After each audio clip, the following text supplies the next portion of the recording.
Greetings, everybody. Happy Tuesday. Dr. Jeff Riggenbach back here with you on another Tips Tuesday, where I bring you a tip for dealing with the difficult people in your life. This free social media series is based upon the content of my new book, Disarming High Conflict Personalities. And I come to you each Tuesday and give you a small tip for dealing with the difficult people in your life. Today, I'm excited because we're moving into the actual 8 types of difficult people, and we're going to start by talking about the bully. If you have not gotten your tip sheet, sort of top 10 tips for dealing with the bully in your life, go ahead and click that link below and grab your tip sheet. But today's video is actually going to focus on the top 3 red flags, top 3 signs you might be dealing with the bully. And I think this red flag section in each of these 8 types of difficult people is so important because regardless of the type of difficult person, I can't tell you how many times working with clients, I've heard people say things like, oh, he just changed overnight. Oh, a CEO says, Jeff, you just never would have seen this coming in the interview. Once we got to looking into it, yeah, you would have. And no, he didn't just change overnight. Almost never does somebody just change overnight. Almost always. There are red flags if we know what we're looking for.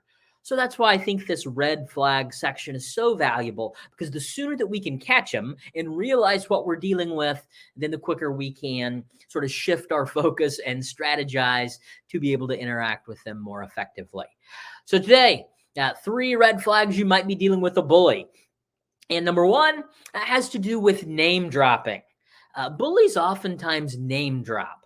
And you may hear me give examples from different settings. And so we see this regardless of setting in life. But oftentimes in the corporate world, in the workplace, we see this as early as in job interviews. I mean, if you're in HR or you're on management team or you have some role in recruiting, the hiring process, be on the lookout for this. Because oftentimes they may drop the name, Joe C., who is CEO of such and such a corporation. And if Joe C. is a millionaire or has a lot of respect in the industry or whatever the case may be, he's obviously, he or she, bullies are oftentimes he's more often than she's. Some of the other types of difficult people, by the way, are more often female than male. In the actual coaching program, we get into gender discrepancies and what demographics they show up in most frequently.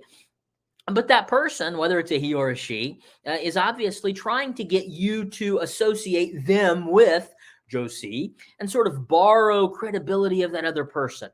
Now, the reality is they may never have met Joe C. in their life. They may know Joe C., and actually Joe C. may not think very highly of them. So the importance of doing reference checks and doing our research and checking around. But watch for that name dropping is sort of the equivalency in dating. And I think this is embarrassingly enough, a somewhat common strategy in a lot of guys. A client that I worked with, life coaching client that I worked with, he would describe his process to me. And he says that, yeah, he'll find this girl that he wants to approach. He says, I'll find somebody that's a 10 on his scale of 0 to 10, and I'll approach her and I'll just look at her. I'll just stare at her until she notices and she looks at me, and I'll say something like, oh, excuse me, I'm sorry, I couldn't help but look. You look strikingly similar to my ex-girlfriend. So sort of planting in their minds is the strategy. And believe it or not, sometimes this seems to work, although oftentimes it leads to clients or people. I speak from the reference of my clients, but people getting in relationships that aren't the most healthy. But the strategy is to, again, similar to the way that worked in the interview setting, is to sort of put themselves on a level that in reality they oftentimes aren't, to try to elevate their image in the mind of the other person. So be on the lookout. Even if small, even if subtle. Number 1, red flag number 1 that you might be dealing with the bully is name dropping. Number 2, and this sounds more simple than it is, but again, I think people are, some people are very astute. We're just busy. We live busy lives. We don't oftentimes pay attention very well. We just don't notice these things. So really hone in and notice, pay attention to. Number 2 is how they treat other people. How do they treat other people? Oftentimes when working with management teams, I'll have someone say, oh, well, I just saw how, the charisma that he had and the leadership ability and his, how he got things done. And yes, that might have happened, but what oftentimes the person doing the interviewer doesn't notice is, did he or she run over 6 other people in the process? And if they treated multiple people poorly in the process before, likely they're going to treat multiple people poorly as they work for you in their process moving forward. And again, in that moment, oftentimes leaders are just sort of captivated by the leadership ability or the charisma or the style or the take charge, ability to take initiative or these kinds of things. And in that moment, they're not thinking of the possible consequences. Gee, if this person runs over everyone they interact with, it's going to lead to poor morale. It may lead to a poor employee satisfaction surveys. It's going to increase our turnover. It's going to be I'm going to be less productive because I'm going to spend time dealing with all these kind of messy people problems that are created. In the moment, that stuff is oftentimes overlooked and it's not made the priority that it needs to be. So watch how they treat people in your personal life, whether it's a family member or, again, a dating relationship. I always would tell people, if he treats you like a queen, but he treats the waitress like a jerk, then he's a jerk. Okay, so it's easy to get enamored with a person's sort of charm and how they come across and how they treat us in the moment. But let's take a step outside ourselves and observe. Red flag number 2, how do they treat others? If they treat others poorly, that should raise a little bit of a red flag in our minds. Although we'll have these thoughts that want to sort of rationalize and, oh, but he's going to be a good leader, and oh, he's going to produce, and oh, but he's so good looking and has so much money and all these other things that we like about the person. Let's not overlook how they treat other people in their life. Red flag number 3 simply has to do with, and again, this oftentimes sounds obvious for people, but how do they receive criticism?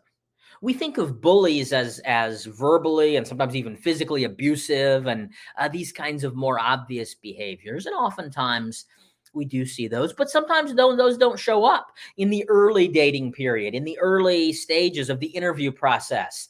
They don't show up when the person very first walks through your door, when the kid very first sits down in your classroom. And so we have to be on the lookout for some of these less subtle red flags, and how they are able to receive criticism is going to really open a window for you, give you a window into what degree of narcissism, frankly, and sort of bully type of behaviors you can expect if you move forward with this person in whatever capacity in your business or in your life. So really pay attention to that. I've actually coached professionals in the interviewing process.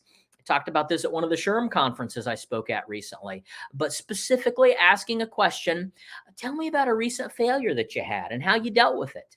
Tell me about a recent time that you made a decision that you regretted and how you dealt with it. So ask them specifically to talk about failure or a mistake or something along those lines. And you can even sort of poke the bear in the middle of that just a little bit. You don't want to run somebody off, but, did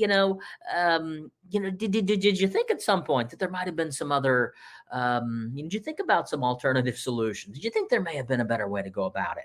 Just a little bit, and see how the person responds. Do they get really defensive immediately? Or is there the flexibility to, sort of, have some discussion about it? A friend, a new dating relationship, go out of your way to criticize them. Even if you agree with them on 98% of the things that you talk about, find something that you don't and voice a disagreement, voice a criticism, see how they handle it, because that's going to give you a good window into what type of a person you're dealing with. It's going to give you a good window into their personality and to their character. So there are 3 tips you might be dealing with bullies, things that you can look out for early on in the process. If this video was helpful, if you want the rest of the red flags you might be dealing with a bully, as well as any of the other information and the other strategies for dealing with bullies and other difficult people you encounter in your life, again, click on the link below. Grab that top 10 tips for dealing with a bully, and go ahead and grab your copy of the book as well. Disarming High Conflict Personalities. I hope that tip was helpful for you. Hope everybody has a great week, and I look forward to seeing you next Tuesday. Bye for now.